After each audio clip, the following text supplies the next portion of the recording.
So in today's video, I'll be talking about how as a young player, you can't expect everything to be 100% perfect. You can't expect you to feel 100% right before games, before training sessions.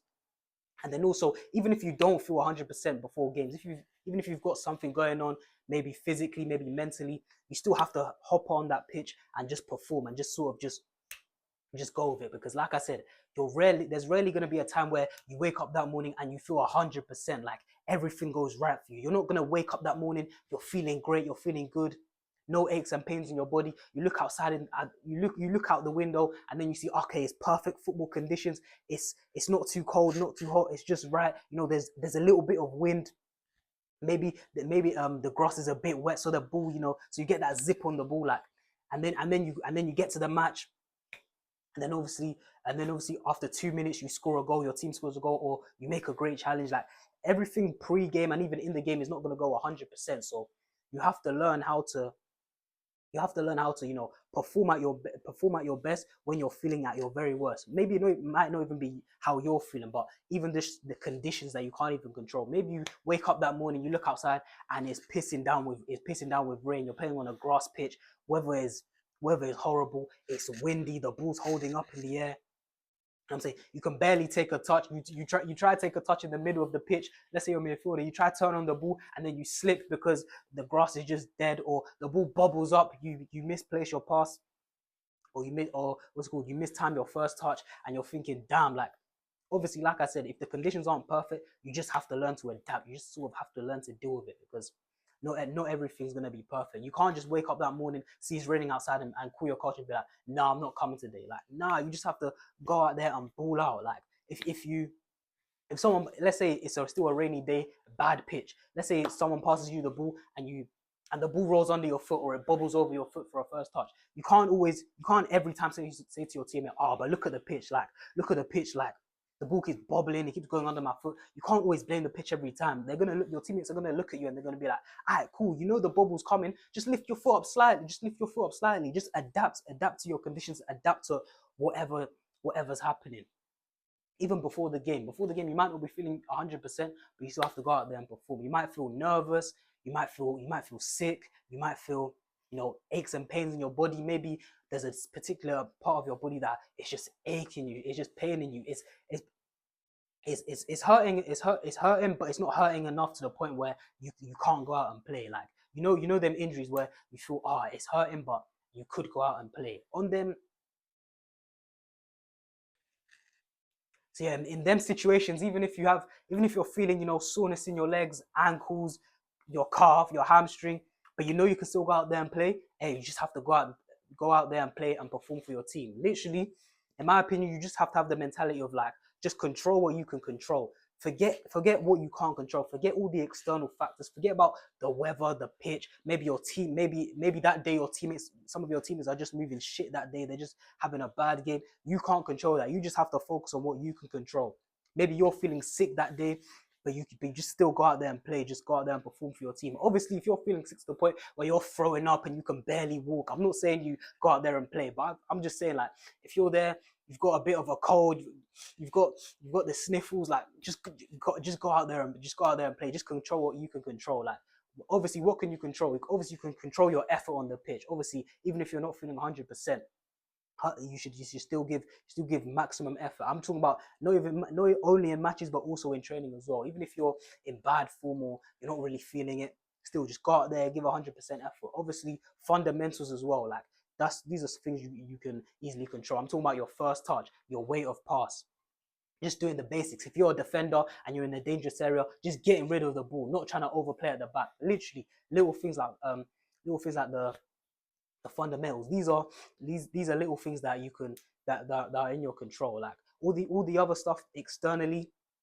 that are out of your control, you can't control that. Maybe, I don't know, maybe you're playing a game and the game gets delayed by half an hour. You can't control that. It is what it is. Or the game, just, I don't know, just something happens where you can't control it. You just have to sort of just brush that aside and just sort of just carry on and just ball out, whether it be the weather, how you're feeling injury wise, sickness, whatever. Because even me personally, like, I remember some of my best games came when I was feeling at my worst. I don't know what it is. I feel like it's just when you're just feeling at your worst, and you're just feeling horrible, you sort of just go out onto the pitch and like all the pressure is just relieved. You just sort of just say to yourself that, oh fuck it, like if I whatever happens, happens. Like I'm sick, I'm ill, I don't really feel well, but let me just go onto the pitch and just do what I need to do. And then you also say to yourself, if I can't do it after 20 minutes, I'm just gonna come off. And then obviously those for me were the games where I'd literally ball out, I'd go out and I'd play my best. Like there literally be mornings where I'd wake up, my belly would be hurting, literally for no reason. I didn't eat anything bad. Just one of them days where your belly's just hurting for no reason. Literally you're shitting bricks on the toilet, diarrhea and everything. And you get to the game, you're still feeling your stomach doing backflips, but you still say, all right, cool, I'm gonna fug it out. I'll just play it. And then those be the games where I just end up putting in man of the match performances for no reason when I'm feeling at my worst.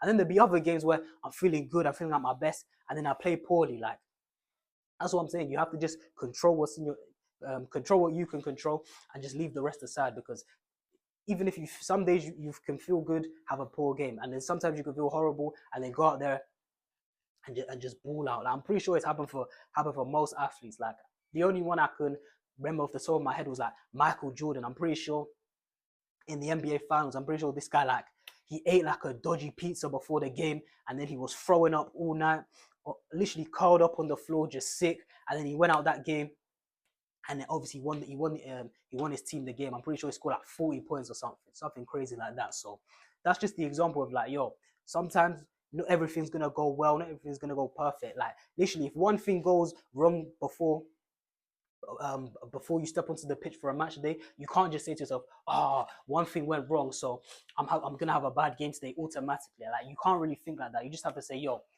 something bad happened, it happens, whatever. I'm still gonna go out there, I'm still gonna ball out. Like you just have to have that mentality. Even in training, somebody stepped on your ankle, somebody did this, you got injured, you got slightly injured. Cool. Can you play on it? Yes. All right, cool. Ball out then. No excuses. Because in my opinion, once you step onto that pitch, it's sort of no excuses. This goes for like young players. This goes for professionals as well. Because professionals, fair enough. Professionals and even young players, you can be going through something mentally, something that's going on in your personal life, going on at home, or even you might be carrying a little injury. But in my opinion, if it's that bad that you can't play, and if you don't want the criticism, then you have to just stay at home, bro. If you're suffering from mental health is a serious thing, but stay home, bro. Because in my opinion, once you cross the lines, it's no excuses. If you have a bad game, even if you're going through mental health, people still have a right to criticize you. That's my point. Because as soon as, like I said, as soon as you step on those lines, no excuses. You're gonna be judged just how everyone else is gonna be judged, no matter how you're feeling. Maybe this player's feeling bad, this player's feeling good, this player's feeling horrendous, this player's feeling amazing. You're all gonna be judged by the same standard of how you do your job, how you perform on the pitch. People aren't gonna really gonna take that into consideration. And the crazy thing is about life is that even if you say, yeah, I'm suffering from mental health, once you step onto that pitch, the sad reality is nobody really cares. Like nobody really cares. At the end of the day, they just want you to get the job done. Once you step onto that pitch, they just want you to get the job done and perform. So that's all I got to say for this vid. I hope you enjoyed. I've been JT and I'm out.